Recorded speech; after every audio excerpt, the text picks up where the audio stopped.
In my previous lecture, I have discussed about male infertility. In this lecture, I am going to discuss about female infertility and its causes. Let us get started. Age above 35 years. ऐसा देखा गया है जो 35 years या उसके ऊपर की जो औरत है उनमें फर्टिलिटी होने का संभावना कम होता है। वो कंसीव करने में उनको तकलीफ होती है। कम एज की औरत इजीली कंसीव करती है। आजकल का मॉडर्न एरा में लोग बहुत लेट से शादी करते हैं, इसलिए बहुत सारे लोग इनफर्टिलिटी से ग्रस्त है। बहुत सारी लेडीज जो कि 35 इयर्स एंड अबव है, उनको बहुत ज़्यादा प्रॉब्लम होता है कंसीव करने में। सेकेंड है साइकोलॉजिकल फैक्टर में बहुत सारा फैक्टर्स है। For example mental disharmony between husband and wife में बहुत ज़्यादा लड़ाई झगड़ा हो रहा है, डिसहार्मनी है, वहाँ पर इनफ्रीक्वेंट सेक्स होता है, या जो फीमेल पार्टनर है उनको बहुत ज़्यादा डर है सेक्स से। तो ये सब केसेस में भी आपको इनफर्टिलिटी का कंडीशन दिखाई पड़ता है। थर्ड है इम्यूनोलॉजिकल जो कि बहुत अनकॉमन है, ज़्यादातर कॉमन नहीं है। इसमें क्या है, एक anti sperm antibody cervical mucus में पाया जाता है, जो क्या करता है, स्पर्म के सर्वाइकल म्यूकस में एक ऐसा एंटीबॉडी होता है जो कि मेल स्पर्म के अगेंस्ट में काम करता है, जिसके कारण क्या होता है, फर्टिलाइजेशन नहीं होता है। इसके अलावा बहुत सारा और कॉजेस है। फॉर एग्जांपल सेक्सुअल डिसफंक्शन, जैसे लैक ऑफ लिबिडो मतलब सेक्स करने की इच्छा ही ना होना। Infrequent sex due to couple staying apart. Couple जो है हस्बैंड वाइफ दोनों दो जगह में रहते हैं। कोई हस्बैंड हो सकता है सेना में हो या कोई और जॉब में हो, जो कि बाहर में रहते हैं या विदेश में रहते हैं। वो कुछ ही समय या कुछ ही महीने घर में रहते हैं, और देखा गया है बहुत साल हो गया है उनको कोई कंसीव नहीं कर पा रहा, बहुत ज़्यादा चिंतित है। तो चिंतित होने का ये सब केसेस में जरूरत नहीं है। नहीं, बहुत सारा ये सब केसेस में ये होता है जो हस्बैंड एंड वाइफ दूर रहने के कारण उनमें सेक्स की संभावना कम हो जाती है, और इसके लिए वो कंसीव नहीं कर पाती है।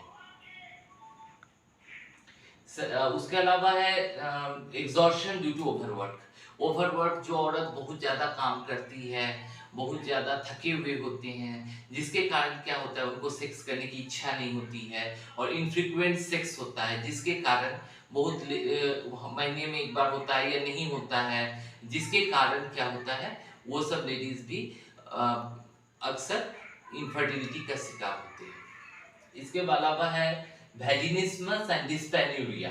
वैजिनिस्मस मतलब क्या होता है, जो सेक्स करने में, जैसे ही सेक्स करने जाता है उस समय क्या होता है, वेजाइना में बहुत ज्यादा स्पैज़म होता है, जिसके कारण क्या होता है, जो सेक्स नहीं हो पाता है।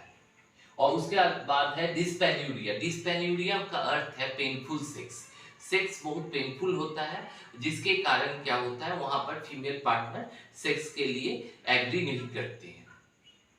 इसके अलावा है एनोवुलेशन में बहुत सारा कॉजेस है, जहाँ पर ओवुलेशन प्रॉपर वे में नहीं हो रहा है, इसमें बहुत सारा कॉजेस है। उसमें प्रमुख है एंडोक्राइन कॉजेस में एक है एमिनोरिया मींस मेंस नहीं होना। उसके बाद है स्किपिंग मेंस क्या है, इनफ्रीक्वेंट होना, जैसे 1 महीना हुआ 2 महीना नहीं हुआ फिर हुआ, इस तरह से। उसके बाद DUB डिसफंक्शनल यूट्राइन ब्लीडिंग। उसके बाद पीसीओएस का अर्थ है पॉलीसिस्टिक ओवेरियन डिजीज। ओवरी में बहुत सारा सिस्ट होता है, पॉलीसिस्टिक ओवेरियन डिजीज है। उसके बाद क्या है, हाइपोथायरॉयडिज्म के केसेस में भी ऐसा पाया गया है, जो इजीली कंसीव नहीं कर पाते हैं। उसके बाद है प्रीमेच्योर मेनोपॉज बहुत जल्दी हो जाना, मींस स्टॉपेज ऑफ मेंसेस बहुत जल्दी हो जाना, बहुत सारे औरत में ये सब भी देखा गया है।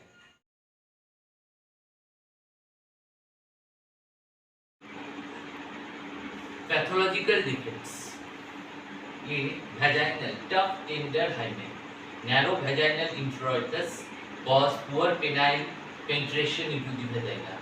जो हाइमेन होता है वेजाइना में वो बहुत टफ होता है और टेंडर होता है, जिसके कारण प्रॉपर वे में इंटरकोर्स नहीं हो पाता है। बी है स्टेनोस्ड सर्विक्स, सर्वाइकल कैनाल जो है वो स्टेनोस्ड हो जाता है, उसमें जो जगह है वो उसमें कमी आ जाती है। नली सर्विक्स का जो कैनाल है उस नली का जो जगह है वो उसमें कमी आ जाती है, स्टेनोसिस हो जाता है। Intra cervical fibrous obstruction, fibrous tissue का ग्रोथ होता है जिसके कारण वहाँ पर ऑब्स्ट्रक्शन होता है। सर्वाइकल पॉलिप जो है, जो सर्विक्स का जो सतह है उसमें पॉलिप या गांठ ग्रोथ है, एक तरह का ग्रोथ आप बोल सकते हैं, उसके कारण भी इनफर्टिलिटी हो सकता है। उसके बाद यूट्रस में है यूटेराइन हाइपोप्लेशिया है। उसके बाद एनोमली है, यूटेराइन एनोमली, यूट्रस का जो शेप है वो प्रॉपर वे में नहीं है, बाइकॉर्डिनेट यूट्रस है या यूनिकॉर्डिनेट यूट्रस है, प्रॉपर वे में यूट्रस नहीं है, प्रॉपर जो शेप होना चाहिए यूट्रस का वो सही नहीं है। सबम्यूकस फाइब्रॉइड पॉलिप, जो यूट्रस का सतह है उसमें कोई गांठ है या पॉलिप है। उसके बाद ट्यूबल इन्फ्लेमेटरी ब्लॉकेजेस, जो ट्यूब है उसमें इन्फ्लेमेशन है जिसके और या ब्लॉकेज है या ब्लॉक है। ओवरी में क्या क्या कारण हो सकता है? एंडोमेट्रियोसिस हो सकता है, चॉकलेट सिस्ट ऑफ ओवरी हो सकता है, क्रोमोसोमल प्रॉब्लम क्या हो सकता है? Turner syndrome. Physical examination of the patient and full history should be taken and blood tests and other tests are done. For example blood test में क्या क्या करना है? सबसे पहले जो करना है वो है आपको blood sugar, T3, T4, TSH, CBC, ये टेस्ट करवाना है। सेकेंड है क्लैमाइडियल टेस्ट, क्लैमाइडिया का कोई प्रॉब्लम है कि नहीं उसके लिए टेस्ट करना है। थर्ड है अल्ट्रासाउंड, अल्ट्रासोनोग्राफी करना है। फोर्थ है क्या है? एक्सरे करवा सकते हैं। और फिफ्थ है लेप्रोस्कोपी करवा सकते हैं। और सिक्स्थ है हिस्टेरोसल्पिंगोग्राफी। हिस्टेरोसल्पिंगोग्राफी जो है वो स्पेशली ट्यूबल पेटेंसी, ट्यूब्स ठीक है कि नहीं उसके लिए हिस्टेरोसल्पिंगोग्राफी किया जाता है। इसमें क्या होता है? एक ड्रग पुश किया जाता है यूट्रस में, उसके बाद फिल्म्स लिया जाता है। हार्मोन्स का टेस्ट जैसे T3, T4, TSH, LH, FSH, prolactin, ये सब किया जाता है। Thank you, thanks for watching.